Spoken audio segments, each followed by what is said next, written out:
As the plane climbed to cruising altitude, the tension in first class remained thick enough to cut with a knife. Richard Whitfield sat rigidly in his seat, alternating between glaring at his laptop screen and throwing occasional glances toward Marcus, who had moved to sit next to his sister Tanya after the seatbelt sign was turned off. "You didn't have to do that," Tanya whispered to her brother, though the pride in her eyes contradicted her words. "Yes, I did," Marcus replied quietly. "I built this airline so people like us wouldn't have to shrink ourselves to make others comfortable." Jordan, overhearing, gave his uncle a subtle fist bump. The teenager had been watching everything with keen eyes, absorbing a masterclass in standing up for oneself with dignity. Elijah, picking up on the tension despite his young age, asked, "Is the angry man going to make us leave?" "No one is making you leave," Marcus assured him firmly. "This is my airplane and you are my special guests." Jessica Wilson, the flight attendant, approached with the drink cart. Marcus ordered water, thanking her before turning to his family. As Jessica served the Carter family, Richard closed his laptop with more force than necessary. When Jessica reached his row, he ordered a double scotch. "Neat. I've lost my appetite," Richard replied curtly, accepting the scotch. Marcus was helping Elijah select a movie when his phone vibrated with a text message. Glancing at the screen, his expression changed almost imperceptibly before he excused himself and returned to his original seat to take a call. "Thomas, what's up?" he asked quietly into his phone. Thomas Chen, Carter Airlines' chief financial officer, sounded concerned. "Marcus, we just got a call from Whitfield Properties. They're threatening to pull out of the Terminal East development deal. Something about their CEO being harassed on one of our flights. Are you involved in this?" The Terminal East project was a $50 million investment to expand Carter Airlines' presence at Atlanta International Airport. Whitfield Properties was the primary real estate developer and a major investor. "Richard Whitfield is on my flight right now," Marcus confirmed. "He was making racist comments about Tanya and the kids. I confronted him." Thomas's sigh was audible even over the plane's engine noise. "Marcus, that deal represents $15% growth for next quarter. The board is counting on it. So I should let him disrespect my family to protect the bottom line?" "You know that's not what I'm saying," Thomas replied. "But this is business. Sometimes we have to separate personal feelings from professional relationships." Marcus had heard this advice countless times throughout his career. Swallow the microaggressions. Let the racist joke slide.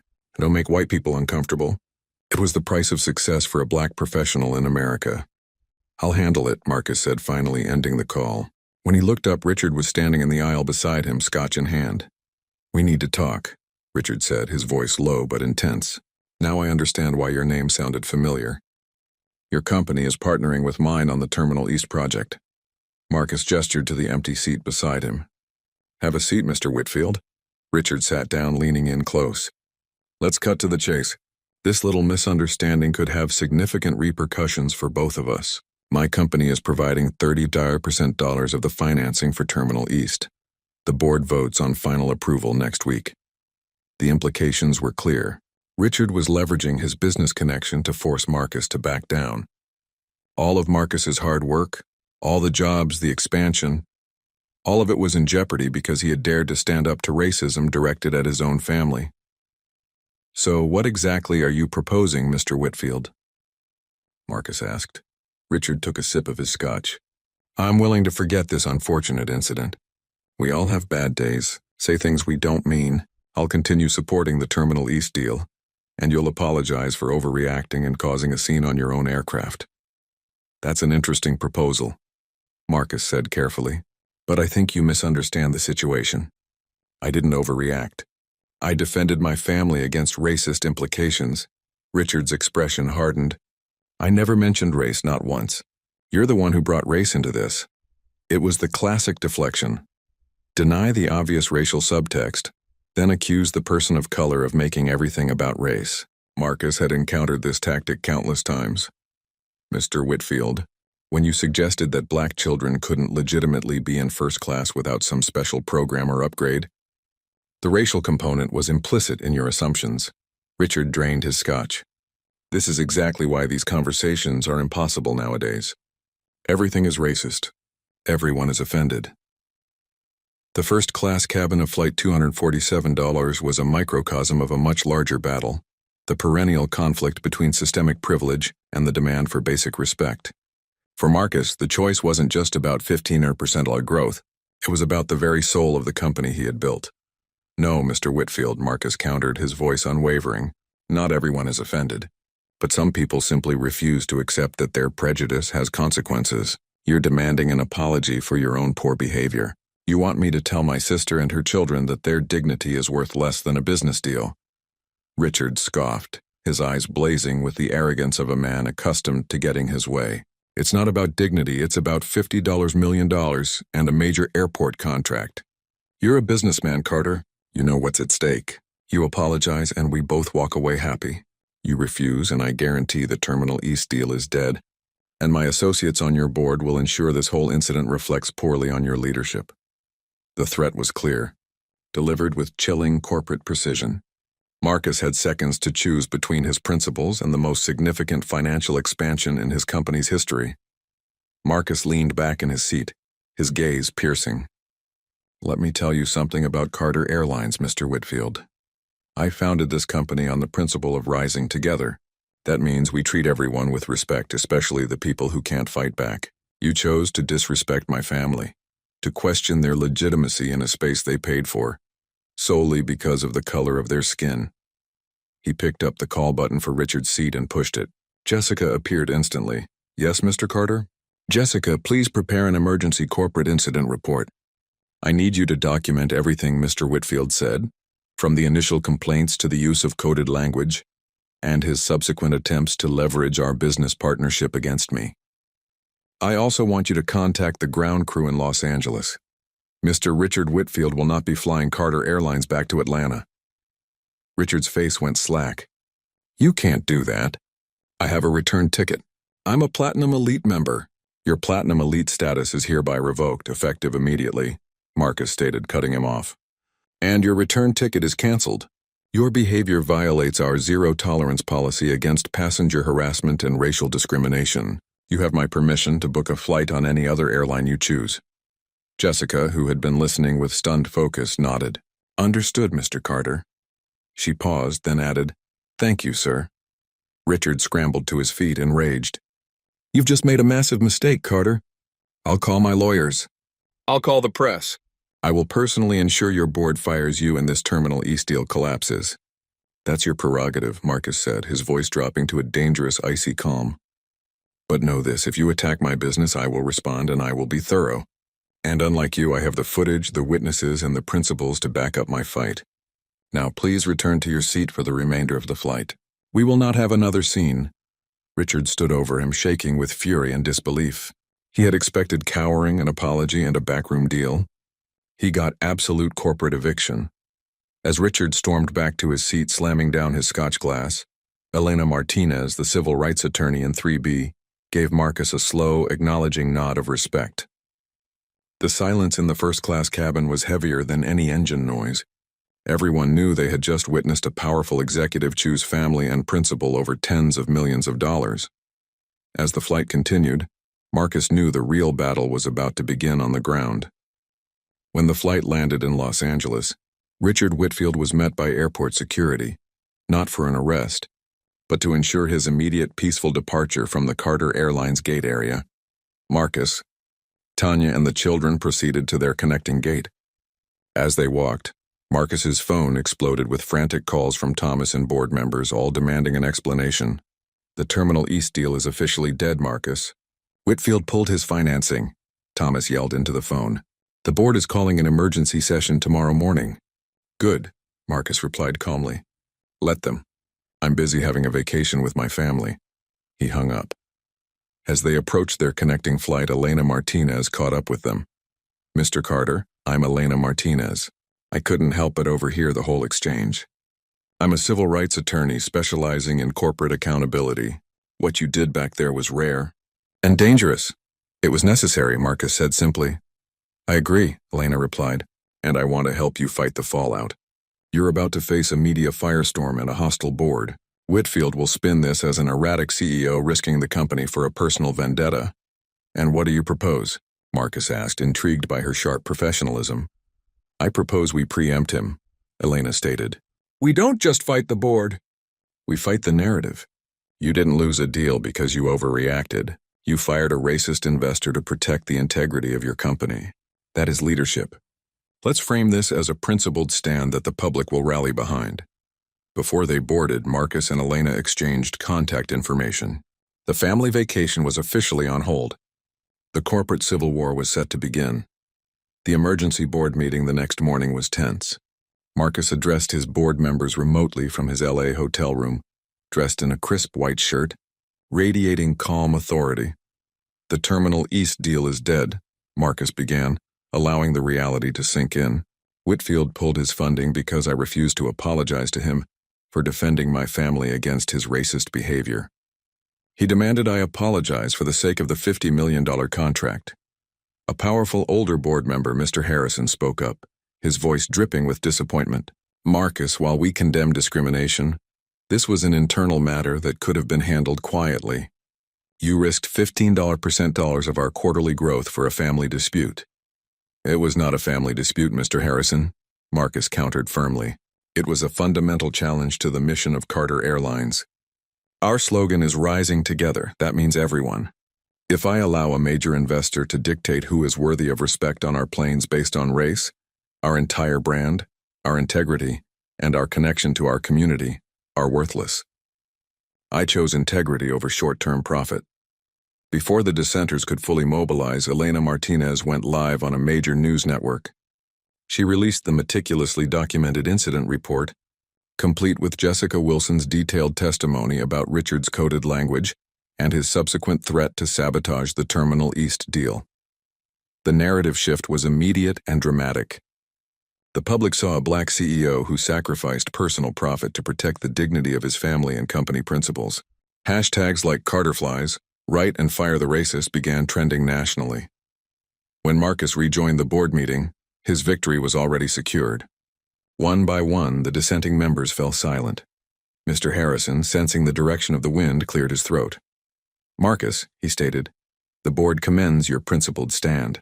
While the loss of the Terminal East deal is unfortunate, we believe the overwhelming display of public support for your actions demonstrates the true value of Carter Airlines' brand integrity." "We stand fully behind you," Marcus smiled. "Thank you, gentlemen. Now I suggest we find a new, more principled developer for Terminal East. And to ensure this never happens again, I'm immediately instituting the Inclusion and Dignity Protocol across all Carter Airlines operations." Marcus had won the battle. He secured his leadership, ensured justice for his family, and set a new, uncompromising standard for the entire airline industry. The CEO who built his company on a dream had now risked it all to make that dream truly inclusive. Marcus Carter didn't just win a confrontation. He transformed a systemic challenge into a public victory for integrity. He proved that sometimes the only way to protect your business is to be willing to lose everything for your principles. The tension in the first-class cabin was so thick, it seemed to resist the aircraft's recycling air. Richard Whitfield, having exhausted his rational arguments, now resorted to base insults. "Well, I'm offended by being called a racist on a flight I paid good money for." From several rows ahead, Tanya approached, concern written across her face. "Marcus, is everything okay?" Marcus nodded reassuringly. "Everything's fine, Tanya. Mr. Whitfield and I are just discussing business." Richard's demeanor changed instantly. "Mrs. Carter, I want to apologize if my comments caused any distress.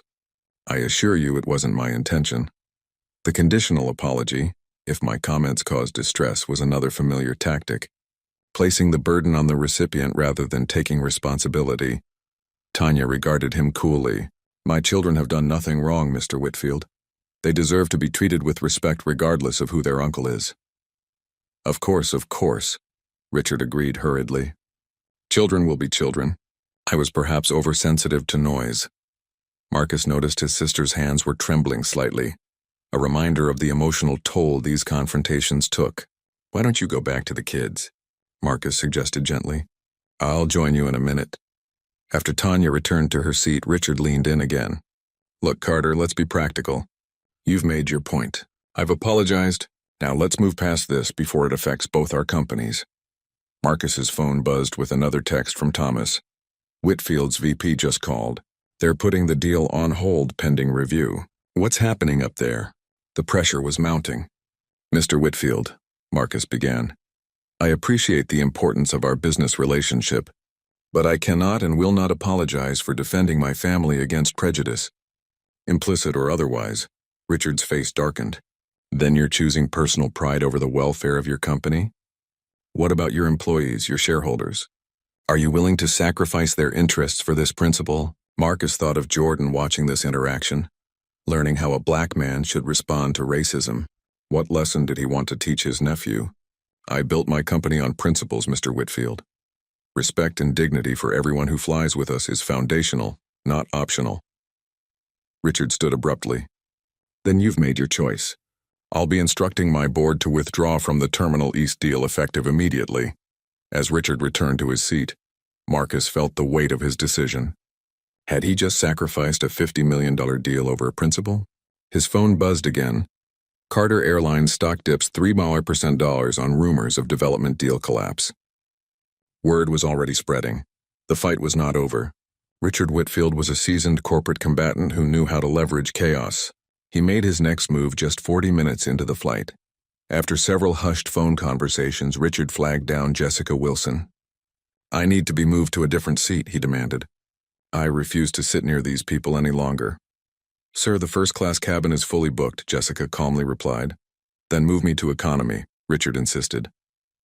And I want it noted that I'm being forced to relocate due to harassment from your CEO.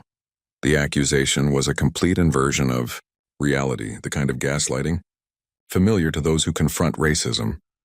Mr. Whitfield, Marcus said evenly, standing up. No one is harassing you. You made discriminatory comments about my family. I addressed them, and now you're attempting to paint yourself as the victim. Richard pulled out his phone. This is slander, and my attorneys will have a field day with it. In fact, I'm calling them right now. Sir, we're still above 10,000 FTU cell phone calls aren't permitted, Jessica interjected. Fine, Richard snapped aggressively. I'll email them instead. And I'm recording everything from this point forward. He held up his phone as if to film. Recording other passengers without consent violates our privacy policy, Jessica informed him. I'll have to ask you to put your phone away. This is outrageous. Richard's voice rose.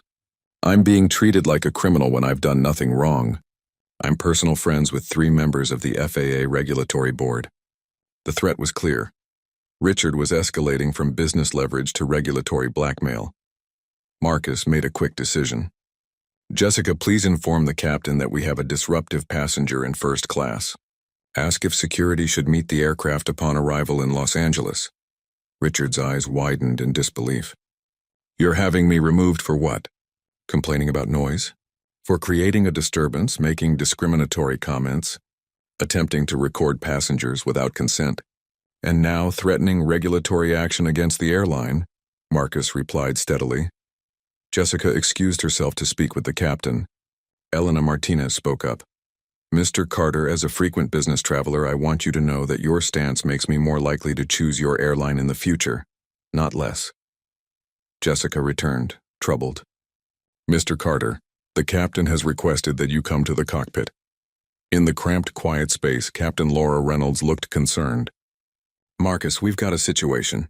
Air traffic control just informed us that we have a priority message from corporate. Your board chair is requesting an emergency video conference. Marcus wasn't surprised. Barbara Thornton, the board chair, appeared on the small cockpit screen, her expression grave. Marcus, what the hell is happening up there? Whitfield Properties just issued a statement that they're terminating all business relationships with Carter Airlines. Our stock is in freefall. Marcus explained the situation succinctly, emphasizing Richard's discriminatory behavior. Marcus, I understand your position personally, but as board chair, I have to tell you that this could seriously damage the company. Can you find a way to de-escalate? Perhaps a mutual apology. I won't apologize for defending my family against racism, Barbara. Then at least handle it privately. The social media exposure is killing us. This incident could trigger a confidence vote, Marcus. I understand the stakes, Marcus said quietly, but some principles aren't negotiable. When Marcus returned to the cabin, the situation had deteriorated further. Richard was standing recording while Tanya was shielding Elijah, who had begun crying. Jordan stood protectively in front of his mother. What's happening here? Marcus demanded. He was recording the children, Uncle Marcus, Jordan reported, his young voice steady. Why does he hate us? The 7-year-old Elijah sobbed, his words cutting through the tension. The innocent question hit Marcus like a physical blow. This was the real cost of racism. The psychological damage inflicted on children. The corporate leader was replaced by the protective uncle. That's enough, Marcus said with quiet authority. Jessica, please inform the captain that Mr. Whitfield will be removed upon landing and notify Los Angeles International that we'll need security at the gate. Richard lowered his phone, finally seeming to realize the seriousness of the situation. You're actually going through with this? Do you have any idea what this will cost you? I do, Marcus replied. And it's worth it. Richard's composure cracked. You people always stick together, don't you? Play the victim card when it suits you. The mask had finally dropped, revealing the naked prejudice beneath. Mr. Whitfield, Marcus said, his voice dangerously quiet. You've just demonstrated exactly why this action is necessary. As Flight 247 began its initial descent into Los Angeles, Richard sat defeated, typing furious messages. Are they going to take your airplane away, Uncle Marcus? Elijah asked. No one can take my airplane away, Marcus assured him. What matters is that we stand up for what's right, even when it's hard. Jordan looked at his uncle. I'm proud of you, Uncle Marcus. Marcus was still absorbing his nephew's statement when his phone lit up with a message that made his blood run cold. Whitfield on board of LAX Expansion Committee. Votes next week on our new terminal proposal. Richard Whitfield wasn't just threatening the Atlanta project. He had influence over Carter Airlines' planned Los Angeles expansion as well. The business stakes had just doubled. Richard caught Marcus's eye and smiled coldly, confirming he knew his ultimate leverage. As the aircraft doors prepared to open, Richard stood up. Last chance, Carter. Call off the security escort. Issue a public apology and I might be persuaded to maintain our business relationship. One word from me and 7 years of planning goes down the drain. For a moment, Marcus wavered. The Los Angeles terminal would create hundreds of jobs and establish a major West Coast presence. Marcus, don't risk everything you've built, Tanya murmured. We can handle this. That's exactly the problem, Marcus replied quietly. We've always had to handle it. Then Zoe spoke up. Mister, why don't you like us? You don't even know us, Richard blinked, thrown off balance. It's not that I don't like you, little girl. This is adult business. I understand that you are mean to us because we're black, Zoe replied with the directness only children can manage. My mom says that's called prejudice. You people are all the same, Richard snapped, his mask slipping completely. Play the race card when it suits you, then cry discrimination when you're called out. The slur hung in the air. At that moment, the aircraft door opened and 2 airport security officers stepped into the cabin. Behind them stood Vanessa Rodriguez, Carter Airlines' chief operating officer. In the jetway, Vanessa's words were heavy. Marcus, the board is in an emergency session. Our stock is down 12%. Investors are panicking. I have to advocate for the company's stability. Marcus looked out at the media vans and the pressure waiting on the tarmac. What would you do in my position, Vanessa? Honestly, she looked away. I don't know. I'm not black. I haven't lived your experience. But as COO, I have to advocate for the company's stability. Tell the board I'll issue a statement immediately after we deplane, Marcus said, his decision firm. But I'm not backing down on removing Whitfield.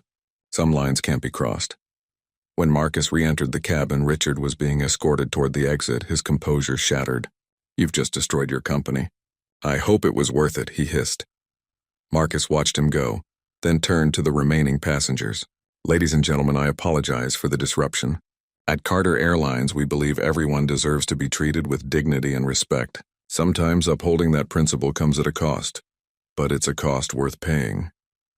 Most of the passengers broke into spontaneous applause. Elena Martinez approached as passengers began to deplane. Mr. Carter, I'm a civil rights attorney with the Equal Justice Initiative. You're going to need more than just a corporate lawyer now. You need someone who understands how to fight a public battle against systemic power. Let me help you. Marcus extended his hand, a resolute look in his eyes. The financial cost was astronomical, but the moral victory had just secured an unexpected, powerful ally. The battle for Carter Airlines was just beginning. Marcus Carter risked his entire $50 million expansion and his CEO title to protect his family's dignity. He proved that true leadership is choosing integrity over immediate profit. But now, with his stock down $12 and a powerful regulatory enemy at his heels, can he survive the corporate fallout? As the first-class cabin emptied in Los Angeles, Elena Martinez, the civil rights attorney, approached Marcus.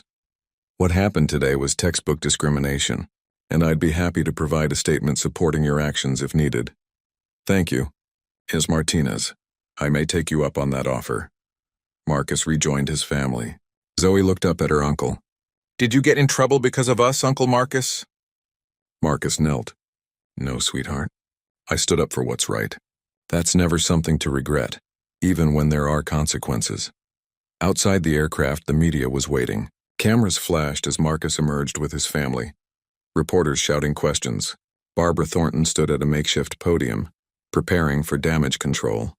But before Marcus could join her, a stunning development unfolded. A group of passengers from the flight led by Elena Martinez approached the media. "We witnessed everything," Elena announced, "and we want to publicly support CEO Marcus Carter's decision to remove a passenger who was making overtly racist comments toward a black family." One by one, passengers, an elderly white couple, a young Asian American student, a middle-aged Latina woman, stepped forward to corroborate the account.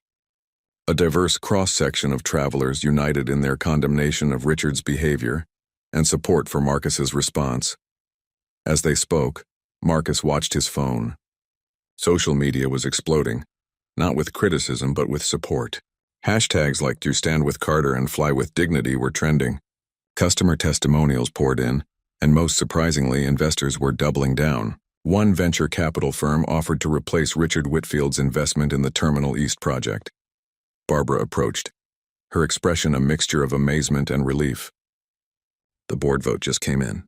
Unanimous support for your actions, Marcus, and our stock has started to recover already." "What about the LA Terminal project?" Marcus asked. "That's the most incredible part," Barbara replied. 3 other members of the approval committee have already reached out to distance themselves from Whitfield. They're suggesting the vote be expedited to show there's no ill will toward Carter Airlines, that the potential business disaster had transformed into a defining moment for the company's brand and values. The next 48 hours unfolded in a whirlwind. Marcus huddled with his executive team in the Carter Airlines lounge.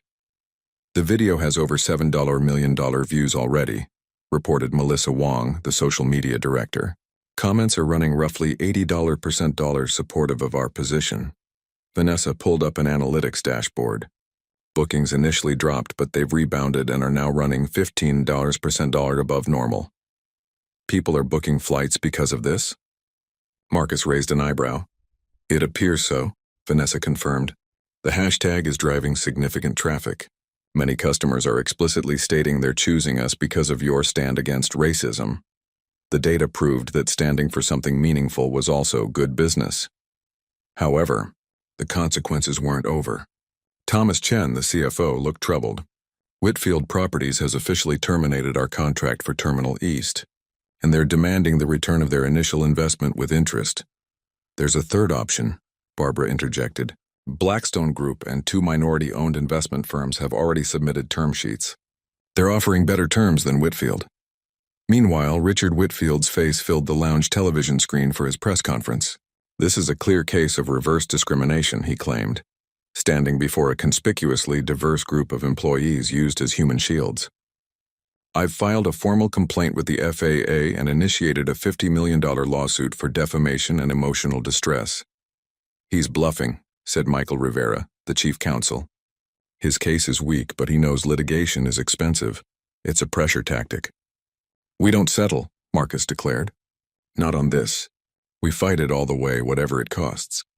That evening, Marcus finally made it to the hotel. He found Jordan intensely focused on his phone. "Uncle Marcus, you're trending on Twitter," the teenager announced. "People are calling you a hero." "I'm no hero, Jordan. I just did what was right." Tanya gave her brother a searching look. "How bad is it for the company?" "Complicated," Marcus admitted. "We've lost Whitfield's business, which hurts, but we're gaining new customers and investors who appreciate our values." "There are some really racist comments on these posts," Jordan said quietly. "People saying awful things about us. Marcus took the phone. Jordan, those hateful comments tell you nothing about your worth and everything about the brokenness of the people writing them. Don't let them into your head. Later that night, on the balcony, Tanya asked softly, "Do you regret it?" "I regret that it happened at all," Marcus replied. "But no, I don't regret my response. What message would it send to Jordan, Zoe, and Elijah if I had prioritized business relationships over their dignity?" "You sound like Dad," Tanya smiled sadly. Their father, a civil rights activist, had taught them that dignity wasn't negotiable. Marcus's phone rang. It was Jessica Wilson. "The entire cabin crew from today's flight has submitted statements supporting your actions. Many of us have experienced similar situations and felt powerless to address them. Your example today has meant a lot to us." The confrontation was transforming into a movement. The next morning, the Carter Airlines boardroom hummed with tense energy. Our stock initially dropped $15%, but has recovered about half of that loss, reported Thomas. Customer bookings remain above average. We're seeing a significant uptick in first-time customers citing our values. Michael Rivera cleared his throat. Whitfield has retained Sullivan & Gray, one of the top litigation firms. They specialize in high-profile defamation cases. "What's our exposure?" "Minimal on the merits," Michael replied. "But litigation is about resources, publicity, and pressure points." Vanessa interjected. "Our security team intercepted communications suggesting Whitfield plans to make this personal. They're digging into your past, Marcus. Anything they can use to paint you as having a racial agenda." Elena Martinez entered the boardroom. "After researching Mr. Whitfield, I discovered this isn't his first incident involving racial bias. 3 former employees of Whitfield Properties have filed discrimination complaints with the EEOC in the past 5 years. All were settled confidentially. We're going with the third option," Marcus announced. "We'll use this as a platform to strengthen our commitment to dignity and respect for all passengers and employees." He then delivered the final decision: no settlement on the lawsuit. They would fight it on the merits. Before the press conference, Marcus met his crew members at reception. "We'd like to attend the press conference as a unified presence," Jessica explained. "Sir, that's exactly why we need to be there," a flight attendant named Darius added. "It's about whether people like us can do our jobs with dignity." Marcus also agreed to let Jordan attend. "People are arguing about us like we're not real people," the boy had said. "I want them to see that we're actual people." An hour later, Marcus stood backstage. Richard Whitfield was at the podium, delivering his calculated, manipulative performance. "This is a clear case of reverse discrimination. I was treated like a criminal for raising legitimate concerns." When a reporter asked about multiple witnesses contradicting his account, Whitfield smiled condescendingly. "In today's hypersensitive climate, any criticism of a minority person is automatically labeled as racist, regardless of intent or context." "He's lying," Jordan whispered beside Marcus. "I know," Marcus acknowledged softly, "but the truth will have its moment." When Whitfield concluded, Marcus stepped onto the stage with quiet confidence.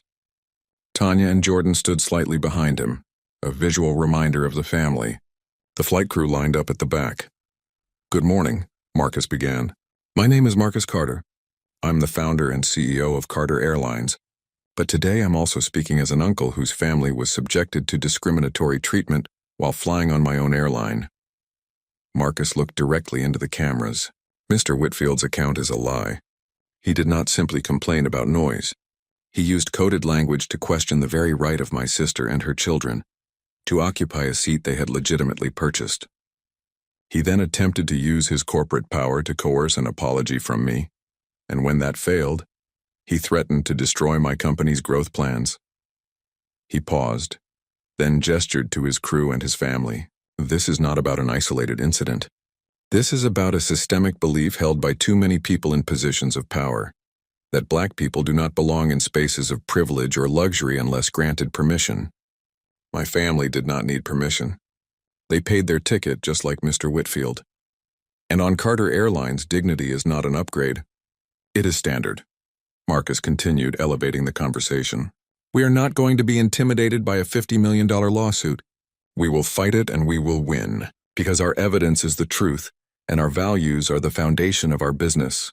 Effective immediately, Carter Airlines is launching the Dignity and Inclusion Protocol, a comprehensive initiative to reinforce anti-discrimination policies, implement bias training for all staff, and create an independent oversight board to review all claims of prejudice against passengers or employees.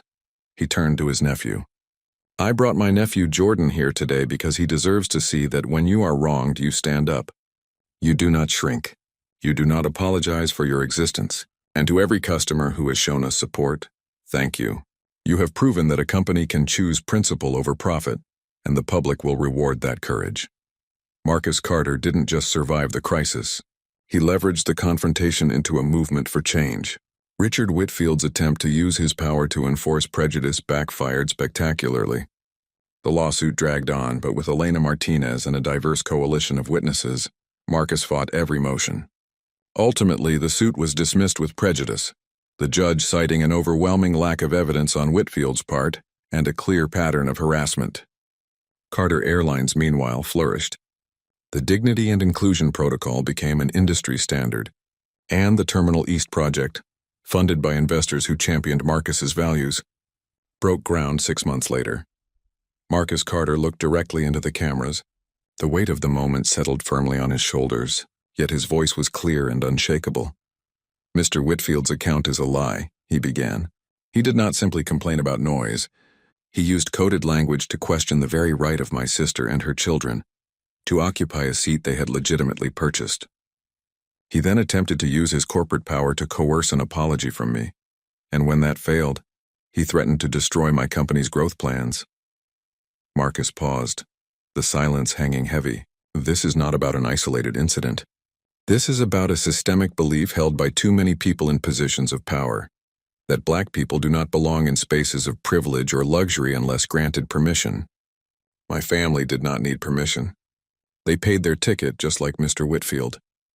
And on Carter Airlines, dignity is not an upgrade. It is standard. He then introduced the Dignity and Inclusion Protocol, enhanced anti-discrimination training, clear protocols for addressing biased behavior, and a scholarship program for minority students in aviation. These steps aren't a reaction to one incident, Marcus emphasized. They're an affirmation of values that have guided this company from its inception. The only difference is that now these values have been tested in a very public way. When the Wall Street Journal reporter asked if the confrontation was worth jeopardizing major business deals, Marcus considered his answer carefully. There are some principles that transcend business calculations. The right of my family, and by extension all families, to travel without being subjected to prejudice is one of those principles. If standing firm on that value costs us certain partnerships, then those weren't partnerships we should have pursued in the first place. Some business leaders are suggesting you should have handled this privately, another journalist pressed. Racism thrives in privacy, Marcus replied simply. When we address it behind closed doors, we reinforce the idea that it's too shameful or complicated to confront openly. I believe in transparency, both as a business leader and as a black man who has experienced discrimination throughout my life. The narrative was transforming. What started as a corporate defense became a clear moral stance that resonated far beyond the room. Jordan stepped forward, his poise remarkable for a 14-year-old. He spoke directly to the cameras. It wasn't the first time people looked at us like we didn't belong somewhere, he said quietly. But it was the first time someone with power stood up and said clearly that we did belong. That matters. After the press conference, the tide continued to turn. Elena Martinez reported that 3 former Whitfield Properties employees had reached out, willing to break confidentiality agreements and expose a pattern of discrimination. These individuals have been silenced for years, Elena noted. Your stand has given them the courage to finally speak their truth. Jessica Wilson and the flight crew approached Marcus. For years, we've had to smile through racist comments, sexist behavior, homophobic remarks, Jessica said, speaking for the team. You showed us that dignity isn't negotiable. Marcus had the full support of his employees, his board, and a rapidly growing, values-driven customer base. The board approved an additional budget for the anti-discrimination initiatives. 3 months after the confrontation, Marcus Carter stood before the Transportation Committee of the United States Congress. The hearing room was packed. Madam Chairwoman, members of the committee, Marcus began, what happened on our flight wasn't exceptional. What was exceptional was that it was documented, witnessed, and addressed directly rather than being minimized or ignored. Marcus detailed the comprehensive changes at Carter Airlines, including the Dignity First policy, which explicitly empowered employees to intervene against discrimination. No passenger's status, wealth, or connections exempt them from treating others with basic respect, he told the committee. His testimony was taken seriously, informing potential legislative action to strengthen anti-discrimination protections in commercial travel. Outside the Capitol, a reporter asked about the lawsuit. Richard Whitfield's position had crumbled after the former employees came forward. The suit was settled under terms favorable to Carter Airlines, including mandatory sensitivity training for Whitfield himself. Richard had later met with Marcus, his public reputation in tatters. "I wouldn't have assumed they didn't belong in first class," Richard admitted. "I would have given them the benefit of the doubt that I would give to a white family." It was a small, hard-won acknowledgement of the core problem. Whitfield had resigned as CEO of his company, which was forced to implement sweeping cultural changes. Carter Airlines, meanwhile, flourished. The Terminal East project and the Los Angeles expansion were proceeding ahead of schedule, funded by new investors who cited the company's integrity. But the most significant impacts were personal. Back at home, Jordan shared that their story was being used in his class to discuss civil rights history. "It's important for people to know this stuff still happens," he said. "It's not all in the past." Zoe told Marcus she wasn't scared when that man was yelling because Uncle Marcus wouldn't let anything bad happen to us. Elijah, who had processed his fear, now wanted to be a pilot, flying planes where everybody is nice to each other. That night, Marcus received an email from a young black flight attendant at a competing airline. "I watched everything that happened with your family and your company. Yesterday, a first-class passenger made racist comments about a black family in my cabin. In the past, I would have smiled and tried to smooth things over. Instead, I calmly informed him that discriminatory language wouldn't be tolerated on our flight. My supervisor backed me up completely. I want you to know that your stand created ripples that are changing things for all of us." Marcus felt the weight and the hope of that message. One confrontation hadn't solved racism, but it had established boundaries and raised expectations. It was the slow, necessary work of bending the moral arc toward justice. The next morning, Marcus boarded a flight to Chicago. He noticed a white passenger warmly greeting a black family with young children. "First time in first class?" the passenger asked kindly. "Well, you're in for a treat," the passenger said. "Carter Airlines has the best service in the industry." It was a small moment, but to Marcus it represented something profound, the possibility of spaces where everyone belonged. No one had taken his airplane away. Instead, they had helped build something better, an environment where dignity wasn't a privilege for some but a right for all. And that was worth every cost. Marcus Carter's confrontation teaches us that standing up against racism often comes at a cost, but dignity is worth fighting for. By refusing to compromise his principles despite business threats, Marcus demonstrated that true leadership means defending what's right, even when it's difficult. The ripple effects of one courageous stand can extend far beyond a single incident. Has there been a moment in your life when you witnessed discrimination and had to decide whether to speak up or stay silent? What did you choose and how did it affect you? Share your experience in the comments below. Your story might inspire others facing similar situations. If this account of standing against racism resonated with you, please hit the like button to help more people discover it. Subscribe to our channel for more powerful true stories about courageous individuals who refuse to accept injustice. And if you know someone who needs this reminder that dignity is non-negotiable, share this video with them. Thank you for being part of this important conversation. Remember, change happens one brave decision at a time.